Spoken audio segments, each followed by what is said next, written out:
isang mahalagang kaganapan sa larangan po ng kalusugan. Ang ating tampok po ngayong araw, yan ay ang First National Orthopedic and Rehabilitation Medicine Summit. Isinulong po ito upang pagtibayin ang mga inisyatiba at estratehiya sa pagbibigay po ng dekalidad na serbisyo sa orthopedic at rehabilitasyon sa bansa. At kaugnay nga po niyan, makakasama natin si Dr. David Alagar upang ibahagi sa atin ang layunin at kahalagahan ng summit na ito. Good morning po at welcome sa Rise and Shine Pilipinas, Doc. Good morning, Audrey and Diane. So isang maaga at malusog na pagbati mula sa staff and employees ng Philippine Orthopedic Center at mula sa aming medical director na si Dr. Jose Britanio Pujalte Jr. Thank you for joining us. Happy to be here. Malusog na pagbati rin po sa inyo. Yes. Alright, Dr. David, tell us more about this First National Orthopedic and Rehabilitation Summit. Ano po ang pangunahing layo nito at paano po nag-umpisa ang idea na ito? Actually, ito'y tugon sa isang batas, ang National Specialty Center Act of 2022 na nagtatalaga ng mga regional specialty centers nationwide, no?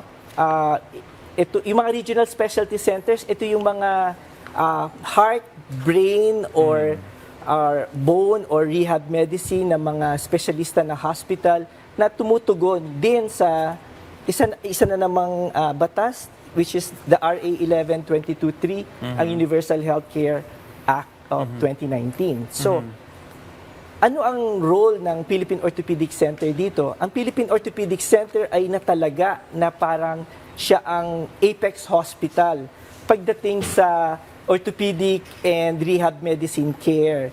So, bilang apex hospital, kami ay nangunguna sa kasanayan at sa pag-aaral, sa pagtatayo ng mga polisiya at saka mga protocol sa paggagamot pagdating sa orthopedic and rehab among the DOH hospitals nationwide. And this summit is the first step towards achieving those objectives. Well, nabanggit nyo na kayo po yung apex, ano? Nasaan na po tayo pagdating sa technology? Kasi kapag ako yung nanonood ng sports, may mga nakikita akong athletes na talagang live sa television na talagang pag na-injured sila, nakikita mo, nababalian ng buto, matindi yung mga injury nila.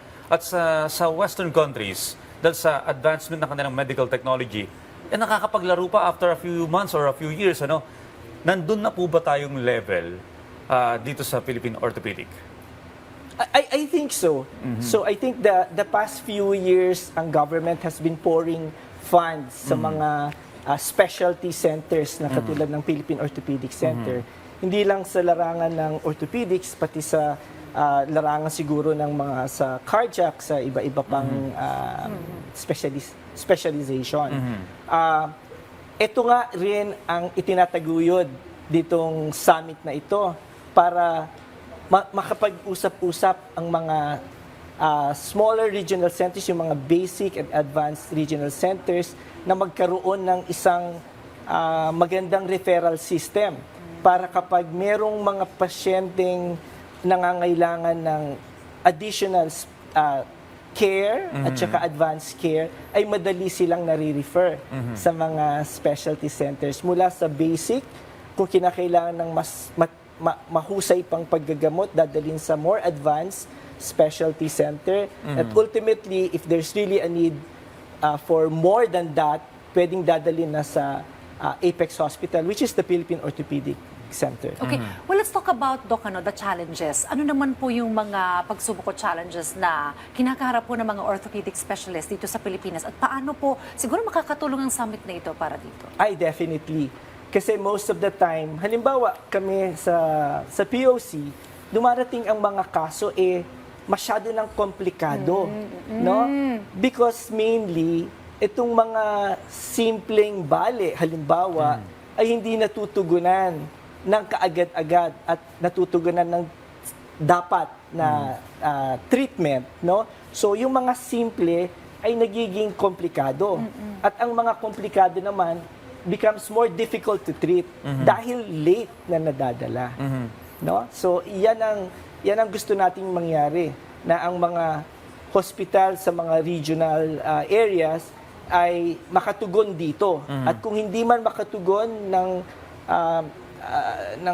tama or advanced treatment, pwede silang kagad i-refer sa more advanced at o kaya sa Apex. Well, ganun nga po yung problema. Halimbawa sa mga malalayong lalawigan, mga baryo, no, nagkaroon ng injury ang isang kababayan natin, saan nila dadalhin ngayon? Kasi dahil na, sinabi nyo nga, ang pinaka-main or apex ay itong Philippine Orthopedic. Kung walang medical technology, yung mga ospital na nasa ibang lugar. Etong summit na ito ay actually pagpupulong-pulong ng mga doctor leaders sa mga designated specialty centers na ito, no?